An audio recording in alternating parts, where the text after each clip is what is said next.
இந்த வார திரை விமர்சன நிகழ்ச்சியில நம்ம பார்க்க இருக்க போற படம் வில்லாதி வில்லன் வீரப்பன்.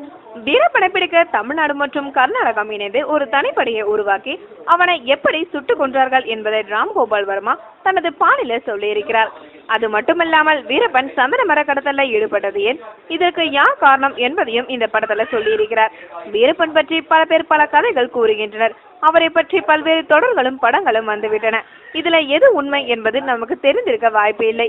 ஆனால் ராம்கோபால் வர்மா தனக்கு தெரிந்த கதையை கொஞ்சம் த்ரில்லர் கலந்து சொல்ல நினைத்திருக்கிறார். இதில் வீரப்பனாக நடித்திருக்கும் சந்தீப் பரத்வாஜ் பார்க்க அச்சு அசலாக வீரப்பனை போன்றே இருக்கிறார். நடிப்பிலும் மிரட்டி இருக்கிறார்.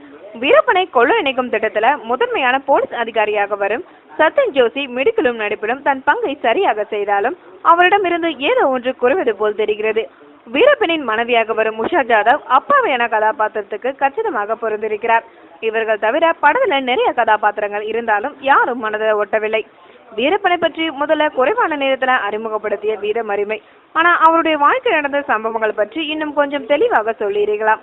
முதல் பாதி கொஞ்சம் மெதுவாக நகர்ந்தாலும் பிற்பாதி விறுவிறுப்பாக வேகம் எடுத்திருக்கிறது. மேலும் வீரப்பன் பற்றி நமக்கு தெரிந்த பல விஷயங்கள் இந்த படத்துல காட்சிப்படுத்தப்படவில்லை. இந்த படம் நேரடியான தமிழ் படமாக இருந்திருந்தால் கொஞ்சம் மனதில் ஒட்டி இருக்கும்.